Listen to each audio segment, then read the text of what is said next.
Alors en 3 minutes et sans slide et sans pouvoir faire une démonstration de l'application, je vais plutôt m'attarder sur qu'est-ce qui m'a poussé après 10 ans en gestion privée à cofonder avec une application financière à destination des salariés et mis en place par l'entreprise. Donc c'est mon histoire et ça commence en 2011. Je rentre en banque d'affaires et malgré mes 23 ans, sur la première année, je multiplie par 5 mon objectif annuel. Donc tout se passe bien, on me dit que je suis un talent, une future star de cette banque. Et le 15 septembre 2012, en fait, je me réveille et paralysé, mais physiquement paralysé. C'est-à-dire que mes jambes et mes bras ne répondent plus. Et là, je me retrouve avec des revenus en fait divisés par 5. Tout simplement parce que j'avais une très forte rémunération. Je me retrouve avec, j'avais une très forte rémunération, donc j'avais fait des investissements très long terme financiers. J'avais acheté ma résidence principale, j'avais investi fait un investissement locatif. Et là, je me retrouve à devoir faire des choix financiers et j'avais plus cette lucidité, puisqu'en parallèle, en fait, j'ai un diagnostic d'une maladie neurologique et on me dit que je remarcherai pas, ou alors avec une canne.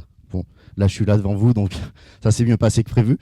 Mais du coup, mon entreprise à l'époque n'est pas au rendez-vous et je trouve de l'aide auprès d'un proche qui faisait le même métier que moi, ingénieur patrimonial, et qui va m'aider dans mes choix, qui va me guider et m'accompagner pendant plus d'1 an. À mon retour dans mon entreprise, comme vous vous en doutez, j'ai discuté avec la direction et malgré des offres de rémunération hallucinantes, j'ai décidé de partir et je leur ai expliqué que c'était pas un problème niveau salaire, mais plutôt de valeur. Et donc je suis parti et conscient que peu de personnes ont des experts autour d'eux pour justement répondre à toutes ces questions. J'ai décidé de cofonder Hike pour armer et éduquer financièrement tous les collaborateurs pour faire face à toute situation financière, qu'elle soit positive, comme les premiers investissements, ou qu'il soit négative, comme un divorce, qu'est-ce qu'il advient de mon patrimoine personnel. Ça fait 2 ans qu'on parle beaucoup de santé et à juste titre. L'entreprise s'en occupe très bien puisqu'aujourd'hui on a une complémentaire santé. Mais par contre, il y a un sujet qui pour nous est un enjeu social et sociétal dès aujourd'hui et des prochaines années, c'est la santé financière des collaborateurs. Et aujourd'hui, on va permettre à une entreprise de retenir ses talents et d'en acquérir de nouveaux en les accompagnant, d'être auprès d'eux, en les accompagnant dans leurs objectifs de vie.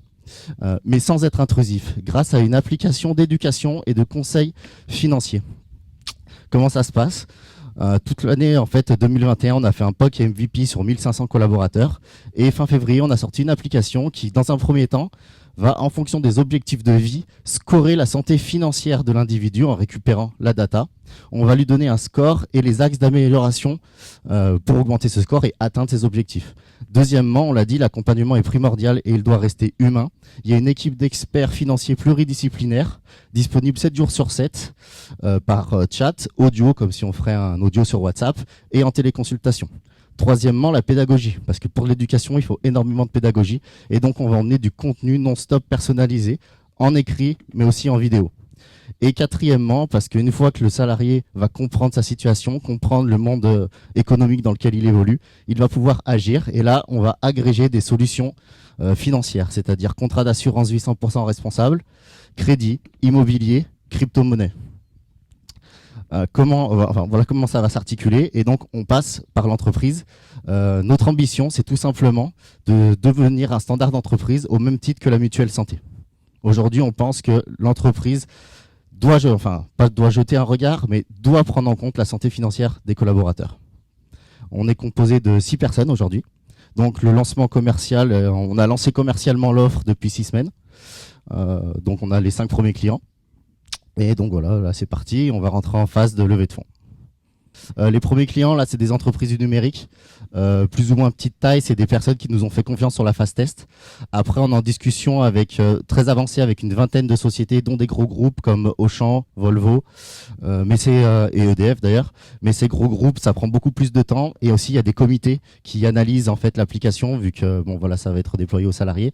Donc, ça prend énormément de temps. Donc, en parallèle, on s'occupe des entreprises du numérique qui ont une grosse problématique de recrutement, puisque recruter des talents et notamment des développeurs, nous on le voit, c'est très compliqué, ils sont très volatiles en plus, donc il faut aussi les fidéliser, dans un premier temps c'est cela. Mais oui, c'est ça, et même en complément de rémunération. Mais par exemple, un autre dernier client, c'est une auto-école, une personne qui avait 5 agences, qui nous a eu sur internet, on a fait un rendez-vous, du coup elle nous a pris pour ses 30 collaborateurs, parce qu'elle avait du mal à recruter depuis le Covid. Ouais, t'as parlé de, c'est bon, vous m'entendez, ouais. T'as parlé de levée de fonds tout à l'heure. T'as dit voilà, on va amorcer une levée de fonds. Ouais, ouais. C'est quoi du coup derrière les objectifs de développement qui sont mis en avant auprès des financiers pour aller chercher de l'argent? Et qu'est-ce que vous allez faire avec cet argent en fait? Ouais. Alors l'objectif de la levée de fonds, en fait, c'est qu'on commence à en discuter maintenant, mais c'est pour le semestre 2022. Aujourd'hui, c'est pour constituer une plus grosse équipe, c'est-à-dire une équipe de commerciaux. Donc c'est pour embaucher 7 commerciaux, une équipe de dev, parce qu'aujourd'hui on a fait une application qui marche très très bien, mais on a un seul développeur. On a un CTO aussi qui a su retranscrire tout ce qu'on avait nous dans la tête. Mais donc il faut construire tout ça. On doit récupérer aussi des ingénieurs patrimoniaux, puisqu'il faut bien en mettre aussi derrière. Pour le moment, on le fait, nous, en tant que les deux cofondateurs, on est des IP. Mais voilà, c'est et pour accélérer, l'idée, c'est qu'on ait une cinquantaine de clients à fin décembre.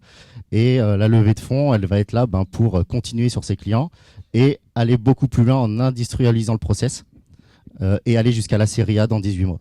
Vous êtes accompagné de quelle façon? Accompagné? Un incubateur? Oui, le Hub 612. Non, on est accompagné par le Hub 612, on est accompagné par comment dire, le CPME for Startup. Après, on a un board, donc Cédric Neutin du Hub qui est au board, mais on a un board constitué de 2 chefs d'entreprise.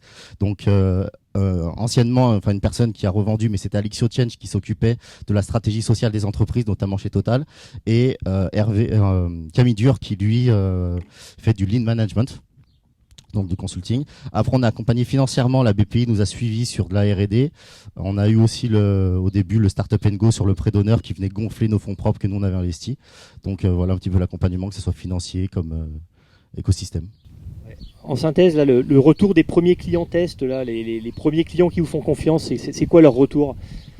Alors, en fait, il y a 2 retours. Il y a le retour salarié qui, ils trouvent ça génial, puisque pour une fois, ils posent une question et puis voilà, ils ont la réponse. Ils n'ont pas besoin, parce qu'il faut savoir qu'un salarié perd 7 jours par an sur son lieu de travail à se préoccuper de sujets financiers. Là, il peut le faire devant Netflix de son canapé, enfin bref, à tout moment. Donc ça leur plaît. Justement, c'est avec ces retours qu'on continue à construire l'application. Par exemple, au début, on avait rajouté des choses qu'on a finalement enlevées parce que peu utilisées. Et le retour employeur, là, on a une demande des employeurs, c'est qu'ils demandent si on peut petit à petit monitorer le bien-être qu'on apporte. Et là, on leur explique que c'est dans les clous, mais on peut pas le faire en quelques semaines. Ça va prendre du temps. Il faut laisser passer au moins 1 an pour qu'on puisse apporter ces preuves. Mais c'est vraiment une demande de la part de l'entreprise.